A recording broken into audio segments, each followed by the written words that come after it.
Tonton video ini sampai selesai agar Anda tidak gagal paham.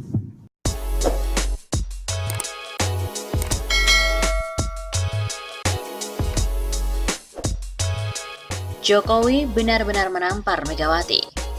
Ketika Edi Prabowo tertangkap kasus korupsi benih lobster, tanpa berkomentar pun, Jokowi sebenarnya menonjok Prabowo. Prabowo sang ketua umum Gerindra paham akan posisinya, lalu ikut menyalahkan dan marah habis-habisan atas perilaku korupsi Edi. Predikat kasar anak selokan disandangkan pada anak emasnya kini. Berbeda dengan kasus penahanan Juliari Peter Batubara, Jokowi berkomentar keras atas kader PDIP ini dengan menyatakan telah mengingatkan agar dana bansos COVID-19 untuk tidak disalahgunakan.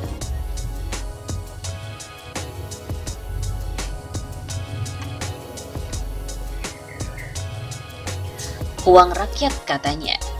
Sementara Megawati belum berkomentar apapun atas peristiwa yang menimpa Wakil Bendahara Umum PDIP itu. Baru Sekjen Hasto yang mengomentari normatif soal menghormati proses hukum.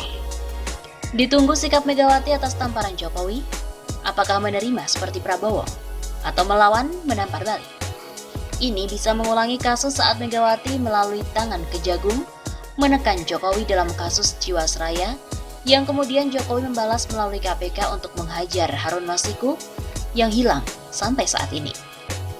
PDIP yang dipimpin Megawati memang pemenang pemilu, akan tetapi tidak mampu menjadi partai yang menguasai pemerintahan. Benar bahwa Jokowi diajukan sebagai calon presiden oleh PDIP, tetapi fakta politiknya Megawati tidak mampu mengendalikan Jokowi setelah menjadi presiden. Malahan Luhut Panjaitan yang lebih dominan dan menentukan. Terakhir saat Megawati ribut meminta reshuffle kabinet, dan tentunya meminta porsi lebih kekuasaan. Jokowi pun tak menggubris. Hingga kini pun tak ada reshuffle. Alih-alih reshuffle, justru menteri PDIP yang ditangkap. Tamparan lebih kerasnya, KPK siap melakukan tuntutan hukuman mati pada Juliari. Nampaknya narasi Megawati tidak mudah. Jika keras dan marah pada Juliari, maka membuka peluang bagi Juliari untuk membongkar habis aliran dana. Siapa tahu banyak yang masuk ke kas partai. Jika lunak atau membela, tentu disimpulkan ada kebersamaan partai dalam menggasak dana bansos. Masyarakat menunggu pandangan ketua umum PDIP atas kasus kadernya ini.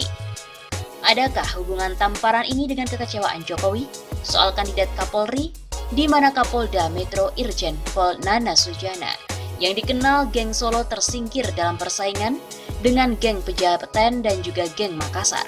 Entahlah, nyatanya Jokowi menyatakan tidak akan melindungi Juliari yang tersangkut kasus korupsi dana COVID-19. Ditunggu pernyataan Megawati, tapi mungkin juga Bu Mega masih merenung secara mendalam atas banyaknya kader PDIP yang tersangkut korupsi di pusat maupun daerah. Apalagi yang korupsi saat ini setingkat menteri. Dan jajaran bendahara PDIP lagi. Pusing deh kepala Barbie.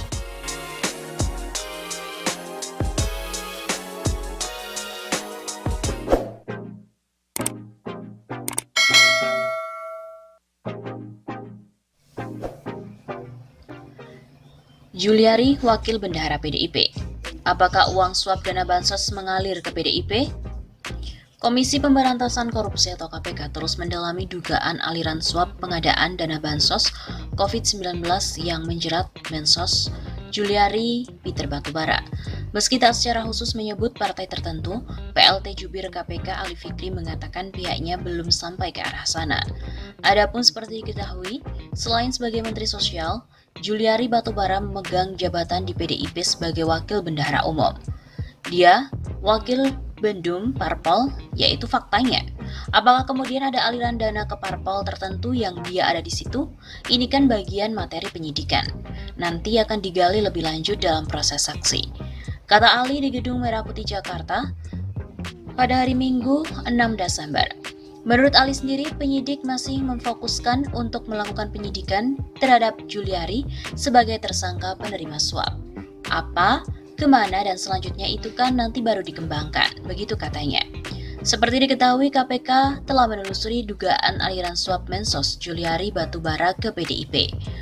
Komisi Pemberantasan Korupsi KPK masih mendalami dugaan aliran suap pengadaan bantuan sosial alias Bansos COVID-19 yang menjerat Menteri Sosial Juliari Batubara ke PDI Perjuangan. Terlebih Juliari diketahui merupakan wakil bendahara umum DPP PDIP. Dia merupakan bendahara umum parpol dan itu faktanya. Lalu apakah kemudian adanya aliran dana ke parpol yang ada dia di situ? Ini adalah bagian dari penyidikan. Nantinya akan digali lebih lanjut dalam proses saksi. Menurut Ali, kekinian penyidik masih fokus untuk melakukan penyidikan terhadap Juliari sebagai tersangka penerima suap.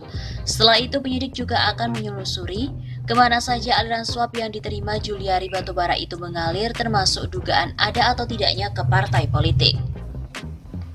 Pengungkapan kasus korupsi terkait pengadaan bansos COVID-19 di Kementerian Sosial berawal atas adanya operasi tangkap tangan atau OTT terhadap 6 orang.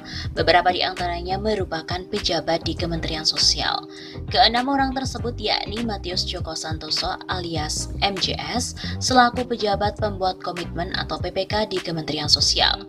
Wan Guntur alias WG selaku Direktur PT 3 Pilar Agro Utama, Ardian IM alias AIM selaku pihak swasta, Hari Sidabuke alias HS selaku pihak swasta, Shelvi N alias SN selaku sekretaris di Kementerian Sosial, dan Sanjaya alias SJY selaku pihak swasta. Mereka terjaring OTT KPK di beberapa wilayah di wilayah Jakarta pada hari Sabtu 5 Desember sekiranya pukul 2 dini hari waktu Indonesia Barat.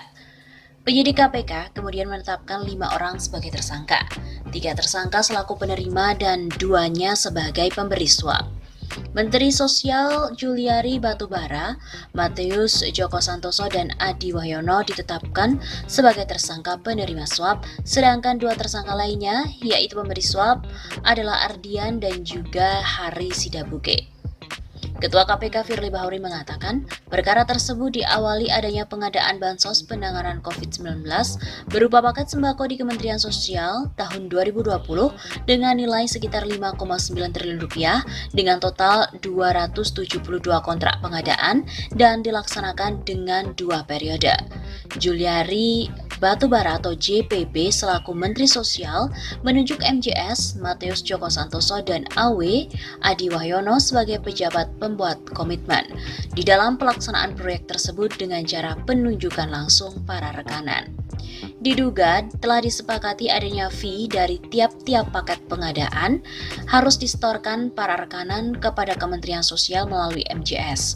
Untuk fee tiap paket bansos disepakati oleh MJS dan juga AW sebesar Rp10.000 per paket sembako dari nilai Rp300.000 per paket bansos. Selanjutnya, Matius dan juga Adi pada Mei sampai dengan November 2020 membuat kontrak pekerjaan dengan beberapa supplier sebagai rekanan yang diantaranya adalah Ardian, Hari, dan juga PT Raja Wali Parama Indonesia atau RPI yang diduga milik Matius. Penunjukan itu sebagai salah satu rekanan diduga diketahui oleh Juliari dan disetujui oleh Adi Wahyono. Lalu pada pelaksanaan paket bansos sembako, periode pertama diduga diterima fee 12 miliar yang pembagiannya diberikan secara tunai oleh Matius kepada Juliari melalui Adi dengan nilai sekitar 8,2 miliar rupiah. Pemberian uang tersebut selanjutnya dikelola oleh Eko dan juga Salvi selaku orang kepercayaan Juliari untuk digunakan membayar keperluan pribadi Juliari. Untuk periode kedua pelaksanaan paket bansos sembako, terkumpul uang fee dari bulan Oktober 2020 sampai dengan Desember 2020 sejumlah 8,8 miliar rupiah yang diduga akan dipergunakan untuk keperluan Juliari. Dari OTT pada Sabtu 5 Desember, di beberapa tempat di Jakarta, petugas KPK telah mengamankan uang dengan jumlah sekitar 14,5 miliar rupiah dalam berbagai pecahan mata uang, yaitu dengan dolar Amerika Serikat dan juga dolar Singapura.